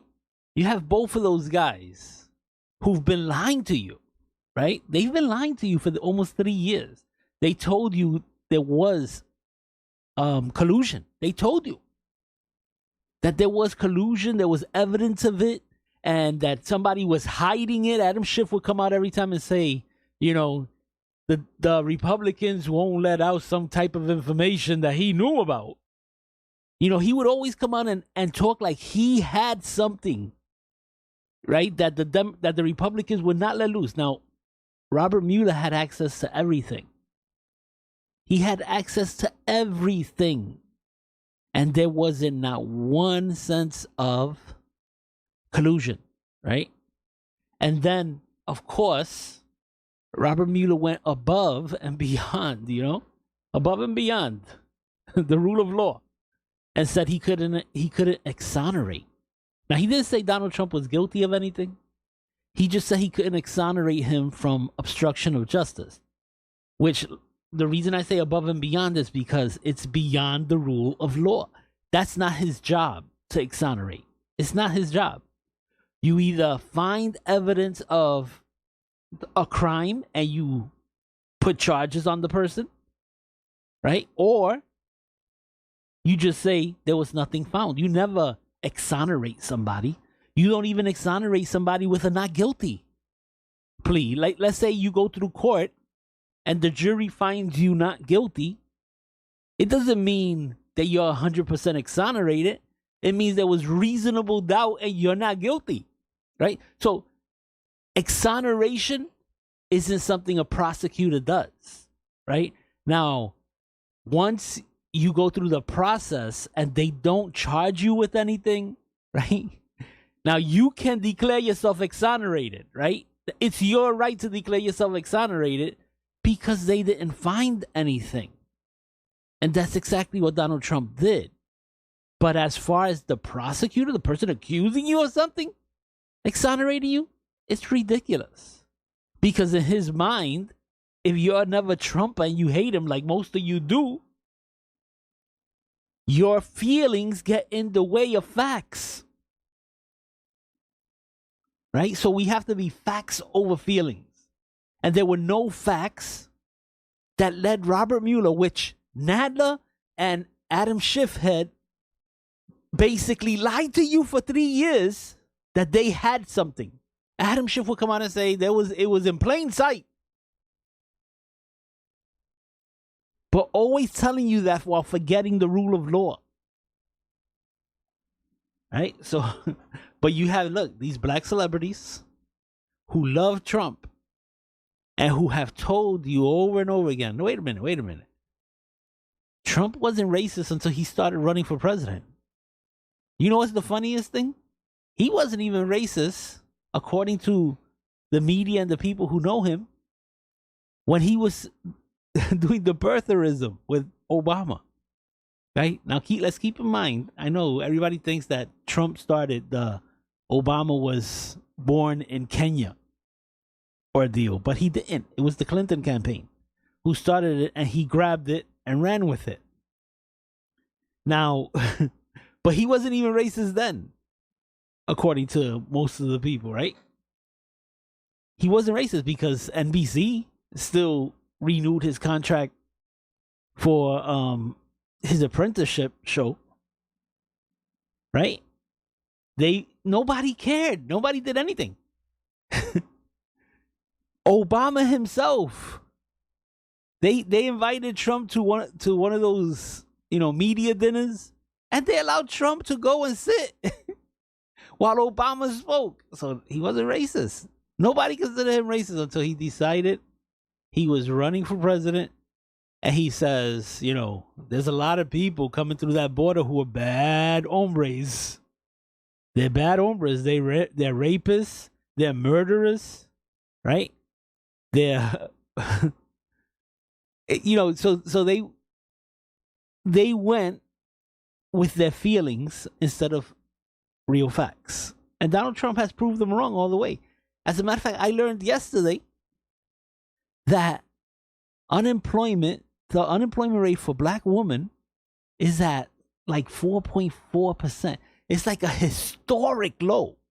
Never been this low.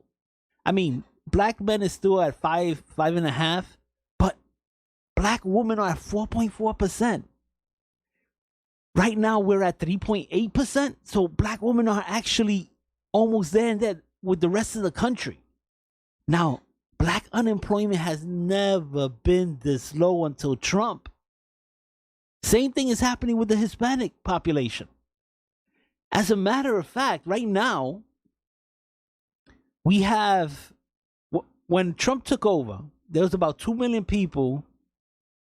There were 2 million people less than the jobs available for people. So there were more than 2 million people unemployed, right? And there weren't enough jobs to fill that would fill the people looking for jobs, right? And now keep in mind, there was a lot of people who fell off of they considered not looking for work, so they never got counted, right? So, but there were 2 million jobs or less jobs than was needed for people to actually be employed, fully employed. So that means, let's just say there were 2 million people unemployed and not enough jobs for people. Right now, we have 1.2 to 4 million jobs more than the people looking for jobs, right? So let's say there's 1 million people looking for jobs, and we have another 1.4 on top of that. So we have like 2.5 million jobs available and 1 million people looking for jobs. That would be the statistic, right? That's incredible. More jobs than people looking for jobs. I don't even know when that's ever happened in the history. Right? So, because I was looking for it, I can't find it. So that's incredible. So America was underemployed by 2 million jobs with Obama. And we're overemployed now with almost 2 million jobs and not enough people to fill them. That's amazing. Now, you could be delusional and say Obama did that, but that would be you being delusional. 3 years into Trump's presidency, after he reversed all the regulations Obama put on small businesses, the tax cut, the lower rate for businesses. It's incredible. This is incredible. And the Democrats have been trying to sell you, hoping and praying. And I tell the people here, because I swear to somebody's God that I hear all the time, the recession is coming. The recession is coming. Oh, the boogeyman recession is coming. Now, they've been telling me that for 3 years. They told me that it would be immediate. Paul Krugman, the economic Nobel Prize winner, he promised that it would happen immediately. And a lot of these people follow him, even though he's been wrong for the last 40 years. They follow him like, oh, yeah, but he won a big award. Never mind that Obama won the Nobel Peace Prize without ever doing anything. Right? So all of these rewards or awards are like the fake news. They don't mean anything. Right? So Paul Krugman wins one. He knows nothing about economy. He's a socialist. So all of his thoughts, their dreams of Marxism, of socialism. That's what they are. And the people, because they agree with him, think he's somehow right. Anyway, I went off track there. But Donald Trump is doing an amazing job, right? And remember how people were saying how they were scared that Donald Trump was crazy and he would press the button and start a nuclear war, a World War III, right? And now we see that Donald Trump is not even close to that. He doesn't want to police the whole world. Now he will if he has to, right? We know that. We know that. But he's not crazy at all. As a matter of fact, you see, media people like Joe Scarborough and now goading him into starting a war. They're saying that he's a coward and stuff. It's insane. The Democrats are freaking insane. Right? All right. Let me play a little music and I'll be right back. You're listening to Breaking News. Absolutely breaking the news with Harry, a.k.a. The Brave, on WNHH. LP 103.5 FM, your home for community radio. Yo, it's the G-O-D, B-O-D. Yeah, rock your body. Illegal business controls America. Business controls America. I never ever ran from the Ku Klux Klan, and I shouldn't have to run from a black man. Industry rule number 4080. Record companies are shady. Yeah, I know y'all been waiting. Y'all been patient. Let's go. I be the MC version of UEP, the all-seeing through my 2020 brown Bruce Lee's, Malcolm X / Muhammad Ali, karate chop the rider's block with the Hasi Selassie karate. Your photo shoots with the same old stare. You're sitting there in the wicker chair, holding the heat. You're in the spare with my coalition comrades in the rear. Pat downs, peasy, we here with their fists. Cause of what I say, these just wanna blast me away, but I'll be back with no delay, like Jesus Christ on Easter Sunday. All right. Listening to Breaking News.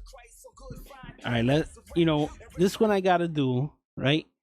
Now, every time I try to pull up a New York Times article, it asks me, it allows me to read the article, and then when I go to use it on my show, they ask for a subscription and I can't show it to you. I knew that was gonna happen, so I printed out this, right? This one.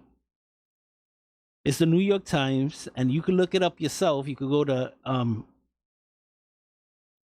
the title is CIA informant extracted from Russia had sent secrets to U.S. for decades, right?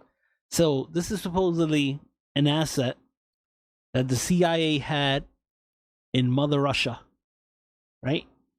Very close to Putin, supposedly, right? Now, and the reason I bring up this article, let me put it up there so you can see it is the real New York Times article. Right?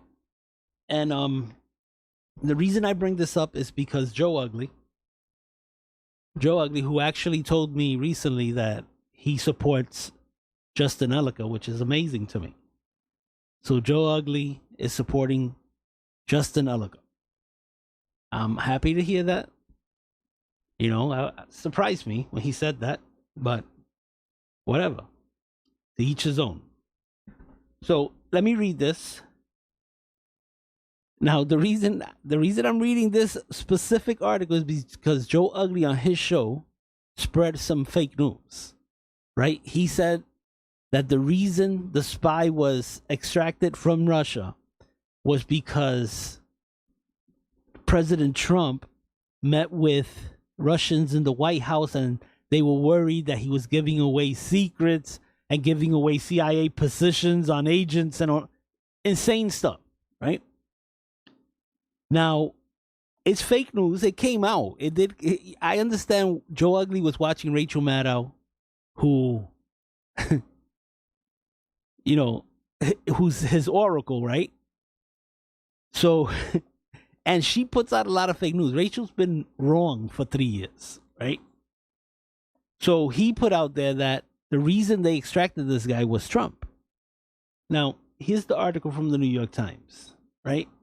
Written September 9th, right? So you guys, and updated on September 17th. So you guys could go and look that up.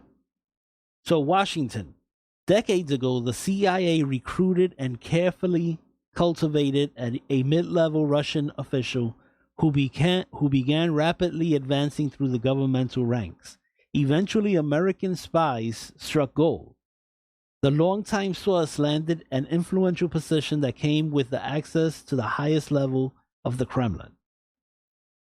As American officials began to realize that Russia was trying to sabotage the 2016 presidential election, the informant became one of the CIA's most important and highly protected assets.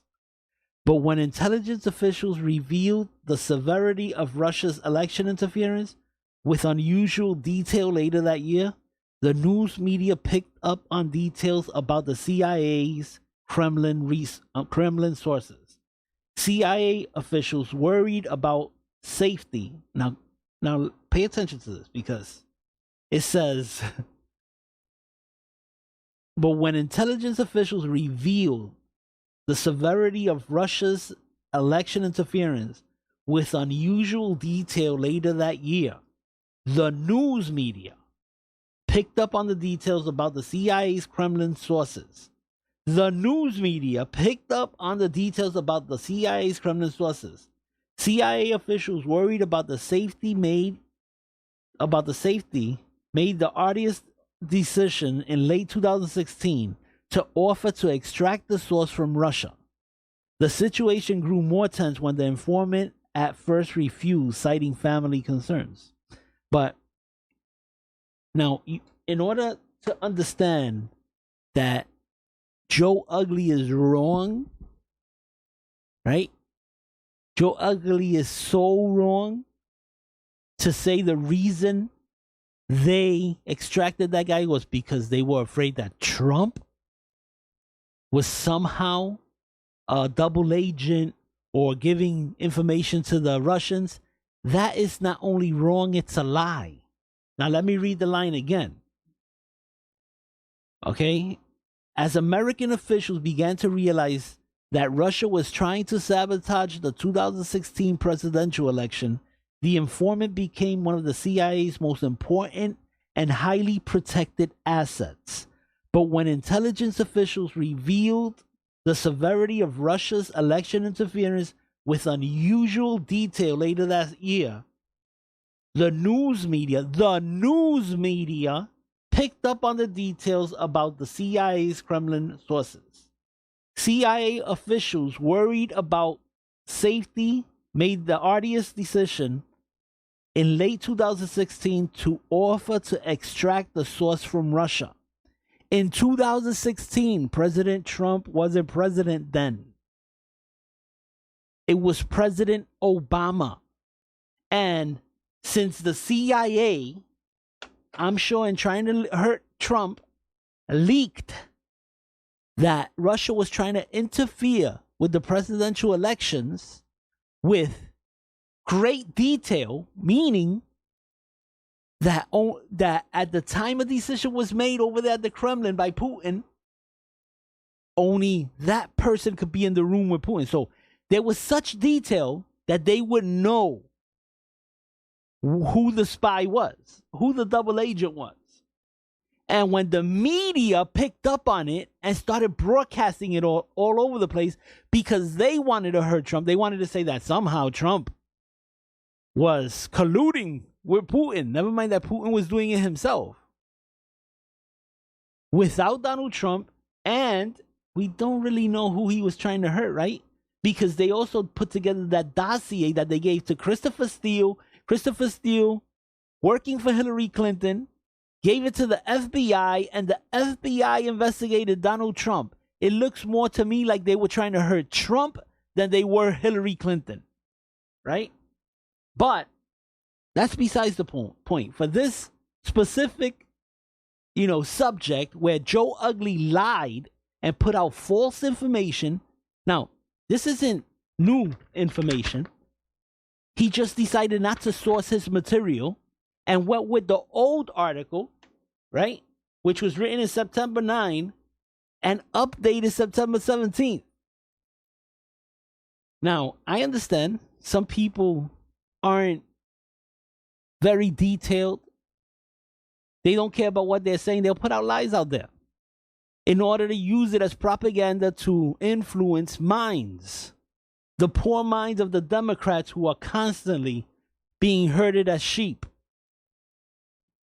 But Joe Ugly was not only wrong, he also lied. Or he didn't just lie, he's wrong. So, there you go. That's just to combat the fake news. Yeah, station manager here, I don't want, fake news going over the airs. which is why I'm always hitting, when Lavos puts out fake news over there with its guy, who puts out garbage news once again from Rachel Maddow, who doesn't do her homework. She lets her feelings. Now, she seems like an intelligent person, right? But she lets her feelings get in the way of facts. Like, again, they think they have, they think they got Trump on this, him talking to the Ukrainian leader. The president is allowed to talk to whoever he wants. And hold on, I have a video here to prove that very point, right? And here it goes. It's Chris Cuomo talking to one of their former intelligence officers who is constantly hitting Donald Trump, right? Constantly hitting Donald Trump.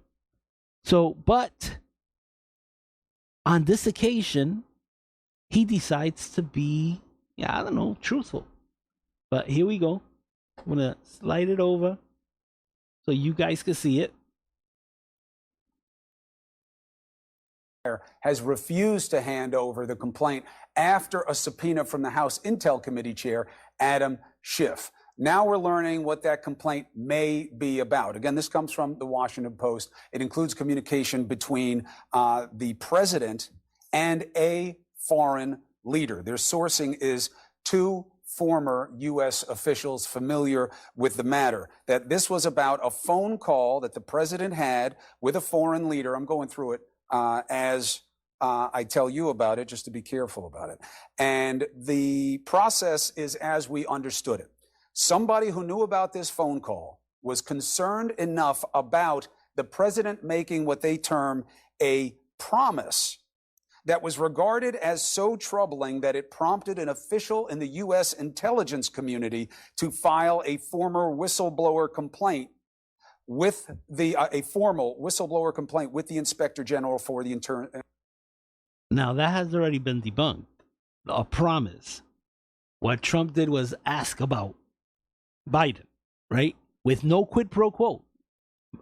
Already, other officials who have access to that transcript have said there is no quid pro quo.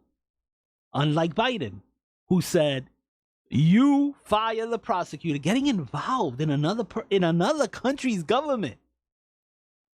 You fire that prosecutor who's investigating my son, or you don't get the $1 billion in guarantee loans. Quid pro quo. All right, let's go back to this. Intelligence community. So now here's where it gets sticky. If the IG, all right, here's the law since Watergate. If the Inspector General finds something to reach a certain level of what they call urgent concern, they are supposed to turn it over to congressional oversight committees.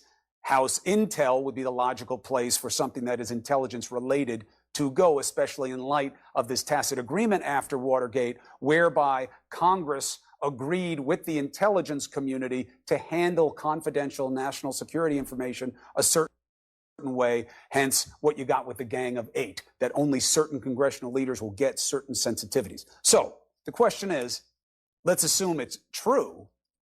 With who? That's not in here. Let's bring in Phil Mudd. Now, in this, they try to track whom he had spoken with. This complaint was filed with Atkinson's office, that's the Inspector General, August 12th.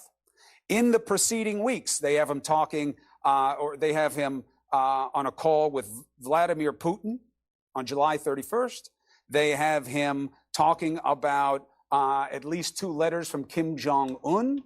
They have him maybe meeting with the Prime Minister of Pakistan, Netherlands, and the Emir of Qatar. So let's just deal with the general notion here. Somebody says they heard something as an intel official that troubled them enough to lodge a formal complaint to the IG. How unusual. Boy, I'm about ready to blow a gasket. Can you explain? That is extremely unusual. And I listened to presidential phone calls when I was an official at the White House under George W. Bush in 2001. Can you explain to me, A, why it's the U.S. intelligence community's responsibility to listen to the President of the United States speaking to a foreign leader, and B, why the U.S. intelligence community, under the rules provided by the Democrats in Congress, are responsible to report to the Congress what the President of the United States says. Last I checked, Chris, when I served, we're responsible for chasing the Russians, the Chinese, the Iranians, and terrorists. We're not responsible for reporting to the Congress what the president says. He can say what he wants, Chris. So you don't like that somebody snitched on the president? Correct. The question, if you have a whistleblower issue in the intelligence community, might be, is somebody misusing funds? For example, is somebody seeing something about covert action overseas, that is CIA operations overseas, that's inappropriate? For example, when I was in the business, we ran black sites, secret facilities. Did somebody see something that was not only unethical and immoral, but in-house illegal? policing. Correct. All right. So not what does the president say? All right, but now hold on a second. Well, what if he did say something to a foreign leader that sounded like a promise that went over the line enough that somebody of good conscience said he's not supposed to say things like this? Well, pardon me, what the heck is over the line? The president can say what he wants to Putin. He can say what he wants to Kim Jong-un. He can say to Kim Jong-un, which I think is completely over the top, I'm going to go meet you in the DMZ, the demilitarized zone, despite the fact that we don't have any real agreements, as far as I can tell,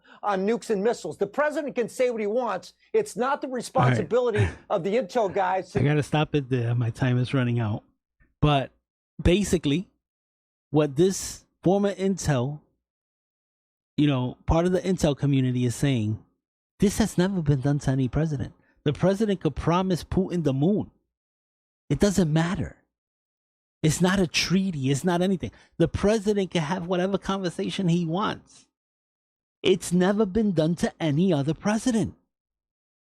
What is the intel community doing eavesdropping on the president's calls? It's that simple. Why is the intel community treating this president differently? It makes you think there is a deep state, right? Was there anybody listening in on Biden when he was saying, you better fire a prosecutor in another country? That's insane. That's insane. But I'm glad, you got to hear that. That's from liberal fake news CNN with a real report this time from a former intel official who actually did his job, right? So he's talking about our job as the intel community is to actually go after Russia and China, not eavesdrop on the president. All right. So I got so much more that I wanted to go through, but there's no time. Thank you for listening. You've been listening to Breaking News, absolutely breaking the news with Harry, a.k.a. The Brave, on WNHH LP 103.5 FM, your home for community radio. So you're a philosopher? Yes. Yes. Yes. Yes. Yes. I think very deeply. I think very deeply. I think very deeply. I think very deeply. In about 4 seconds, a teacher will begin to speak. I think very deeply.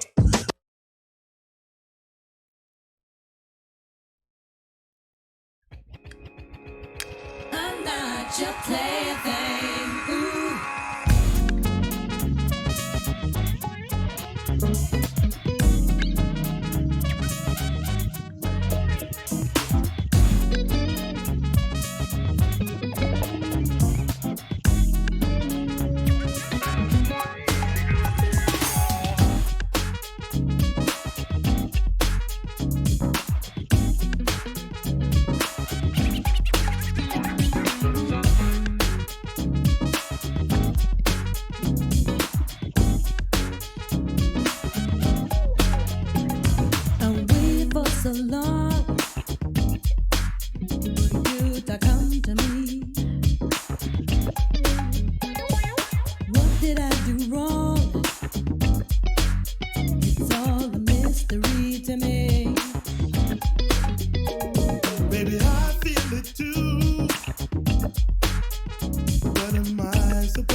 after all this time, I waited like a fool. Now who's been changing you? La, la, la, la. Got me hanging on a string now. La, la, la, la. Got me hanging on a string now. La, la, la, la. Got me hanging on a string now.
Hi, it's Sam Adelman, and you're listening to 103.5 FM WNHH, your home for local and community radio, streaming live on TuneIn and the NewHavenIndependent.org. Thank you for listening.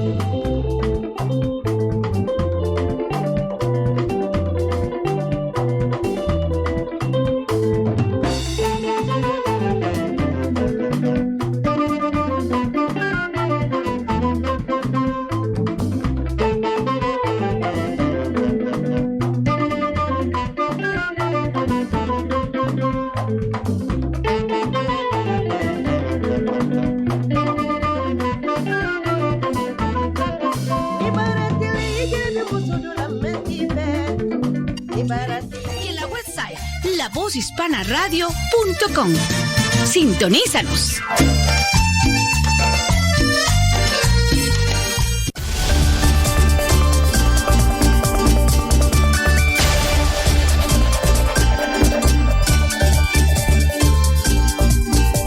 Desde CNN en Miami, soy Guillermo Arduino. Francia se despide de Jacques Chirac. El expresidente falleció este jueves a los 86 años en París. El lunes será jornada de duelo nacional en el país en honor al hombre que escribió un trozo de la historia francesa combinando aciertos y errores. La vida de Chirac se apagó y su partida hizo que la Torre Eiffel se quedara a oscuras. Con este gesto simbólico, el icónico monumento rinde homenaje al experimentado político, a quien el presidente Emmanuel Macron definió acertadamente como un hombre de Estado que supo representar a Francia en su diversidad y complejidad. Jacques Chirac era un rostro familiar para los franceses. En su haber acumuló más de 40 años de trayectoria política, llegó a los más altos puestos de poder, conoció sus entresijos, pero quienes lo conocían dicen que nunca olvidó sus raíces. Las puertas del Palacio del Elíseo permanecerán abiertas para que los franceses que así lo deseen expresen sus condolencias. En Indonesia, la policía detuvo a unos 200 estudiantes de secundaria que protestaban contra las modificaciones de varias leyes. Entre estos proyectos de ley está la reforma al Código Penal que podría debilitar el trabajo de la Agencia Anticorrupción, según sus críticos. Según la Jefatura de Relaciones Públicas de la Policía de Ankara, los manifestantes estaban frente al Parlamento y arrojaron piedras a los agentes que custodiaban estas instalaciones. Les informó Guillermo Arduino. Siga la noticia, siga a CNN.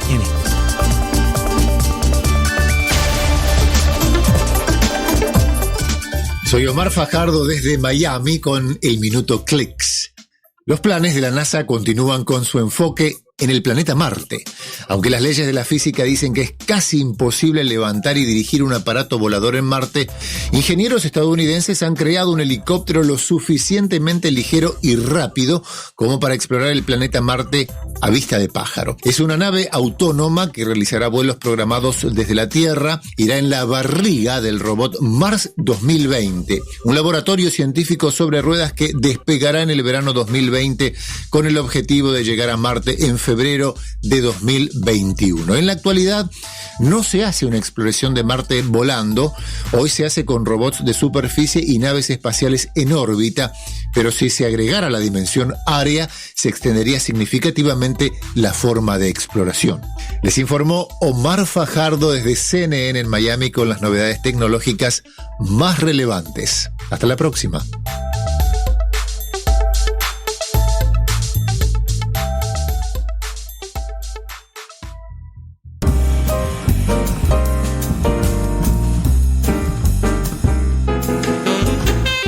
Transmite en su canal de frecuencia modulada estereofónica multiplex La Voz Radio desde New Haven, Connecticut al mundo.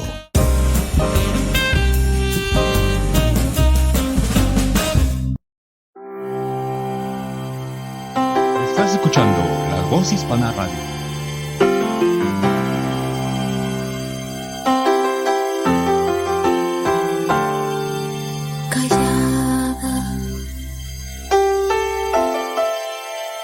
Aguardo tu llamada,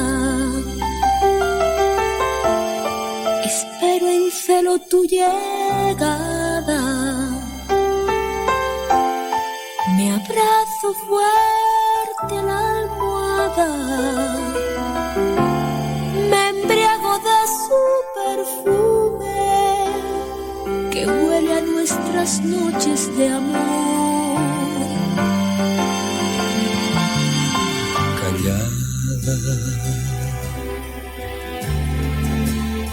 Perdonas con ternura todas mis locuras, y aunque sé que nada ignoras y que por mis errores lloras, no soy capaz de cambiar. Y a pesar de todo, te sigo queriendo. Por tu sencillez, por tu timidez, por tu alma blanca, por tu buen amor, por tu gran valor, porque sé que nunca me darás la espalda. Y a pesar de todo, te sigo queriendo. por tu timidez, por tu sencillez, por tu alma blanca, por tu buen amor, por tu gran valor, porque sé que nunca me darás la espalda. Te quiero, te quiero. te quiero, te quiero.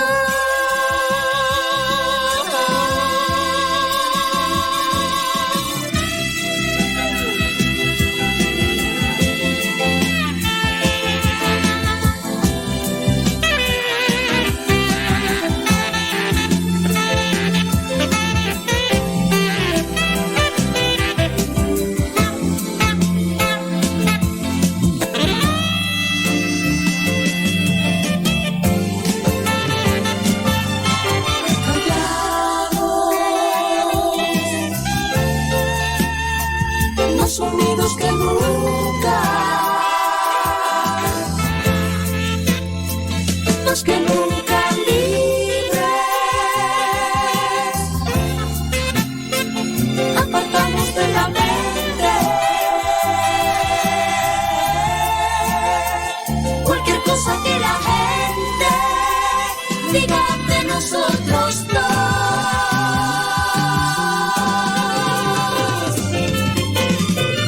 Y a pesar de todo, y a pesar de todo, te sigo queriendo.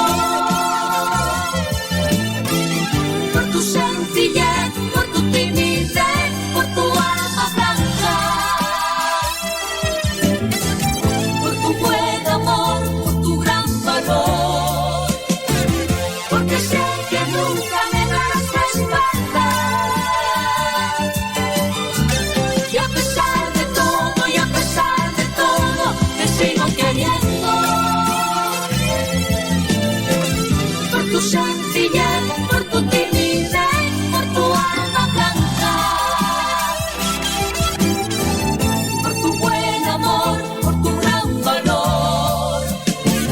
Porque sé que nunca me darás la espalda. Te quiero, te quiero.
Ya lo pasado, pasado,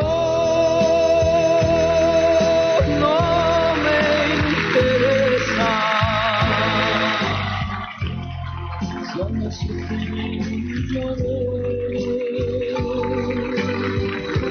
Todo quedó en el ayer. Ya olvidé, ya olvidé.